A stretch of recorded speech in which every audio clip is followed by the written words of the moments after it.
My topic this morning is miraculous signs and literary structure in John's Gospel.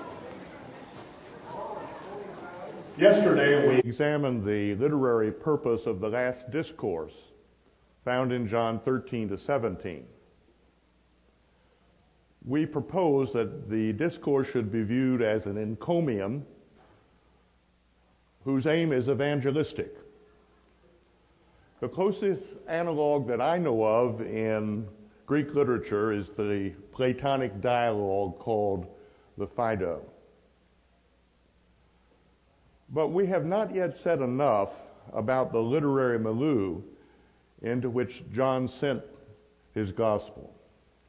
We want to try to do that today. In order to do this, we first need to think a little bit about the author. So part one is the son of Zebedee. I accept the ancient tradition that John, the son of Zebedee, was the author of the fourth gospel. The author was also one and the same as the disciple who leaned on Jesus' breast in the upper room. Let's think about him for a minute. According to Matthew 4:21 to 22, Jesus called James and John while they were in the boat with Zebedee their father. And they promptly left the boat and their father to follow Jesus. Now, some might think these two boys ran out on their dear old dad. But dry your tears. Mark 1:20 informs us that they left their father Zebedee in the boat with the hired servants. The Greek word is the plural of misthotos, the equivalent of our word employee. Zebedee really didn't need the boys. He had employees of his own. When we come to the Gospel of John, we are told a most interesting fact. When Jesus was arrested, we read this in John 18:15 to 16. And Simon Peter followed Jesus, and so did the other disciple. Now that disciple was known to the high priest, and went with Jesus into the courtyard of the high priest. But Peter stood at the door outside.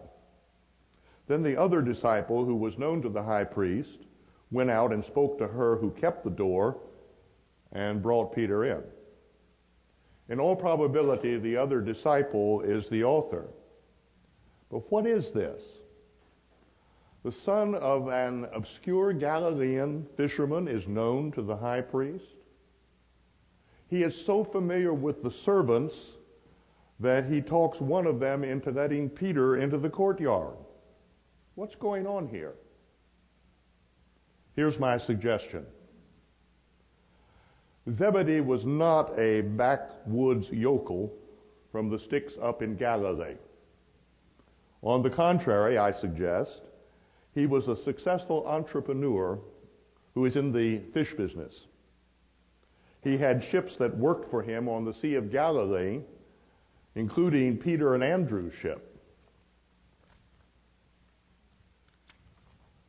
And his fish graced the markets in both Galilee and Judea.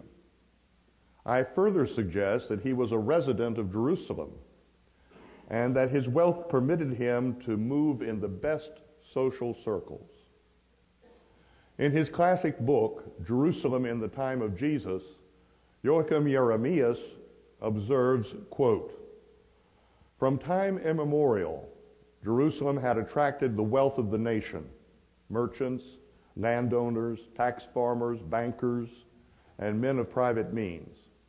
Several members of the Sanhedrin came from these circles. Jerusalem merchants dealing in grain, wine and oil, and wood, who belonged to the council between AD 66 and 70, are mentioned in rabbinic literature. Of course, the best social circles in Jerusalem included Caiaphas the high priest and his father-in-law Annas. So Jeremias writes as follows, quote, the house where lived the ex-high priest Annas, father-in-law to the officiating high priest, to whom John says Jesus was first taken after his arrest, had a spacious court. A woman doorkeeper and other servants belonged to the household. According to tradition, there was great luxury in the houses of the high priestly families. End of quote. Since Annas is called the high priest in John 18:19 and 22, the reference in 18:15 is probably to Annas rather than to Caiaphas. John's social connections were with the household of Annas. The repeated references to Judeans, Judaioi, in the fourth gospel is consistent with the suggestion that Zebedee's family resided in Jerusalem. Thus, John, as he grew up, had more than once been to the residence of the high priest, and as a kid, had probably played in the courtyard. The servants knew him, just as did the high priest. I find additional confirmation of my suggestion, after all it is only a suggestion, but additional confirmation of my suggestion in a remarkable incident recorded in the Synoptics, but not in John. John's mother once brought her two sons, James and John, to Jesus, seeking to guarantee their preeminence in the coming kingdom. She even kneeled to him and asked for a promise that her sons would sit on his right hand and on his left in the kingdom. Now, if you ask me, this sounds a lot like a high society lady who knew a thing or two about social climbing. She's aiming for the top.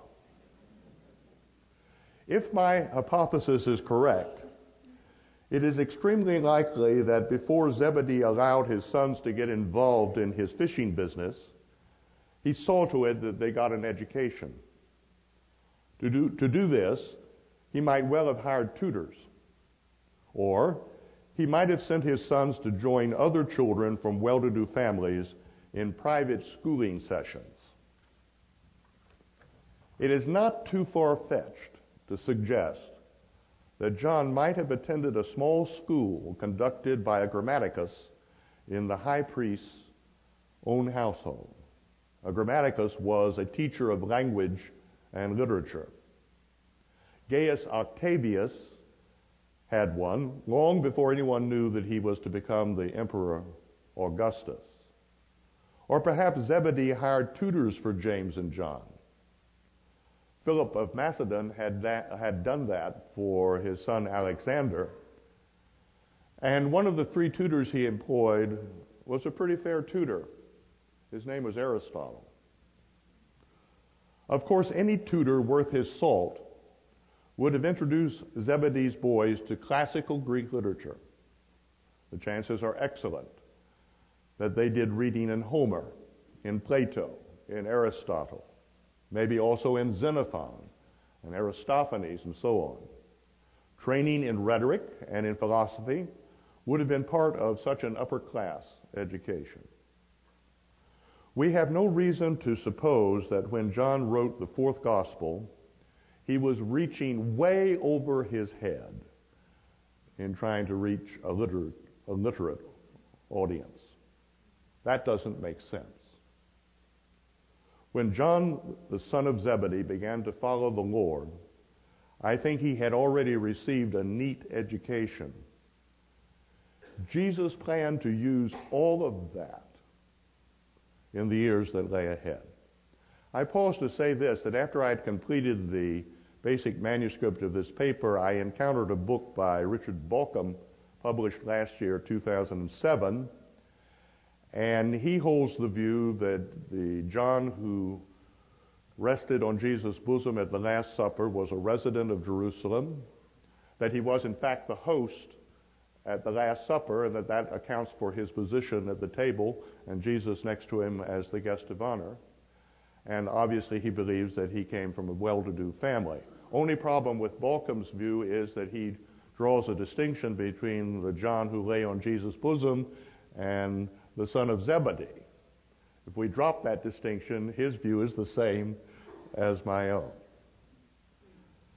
After all, the most reliable tradition is that John lived into the reign of Trajan from 98 to 117 A.D. His gospel is a tremendous literary triumph. For centuries, readers have loved to read it, and scholars have loved to analyze it. Thousands and thousands of articles and books have been churned out to comment on the fourth gospel. If you want to talk about literary success, you can't do much better than that.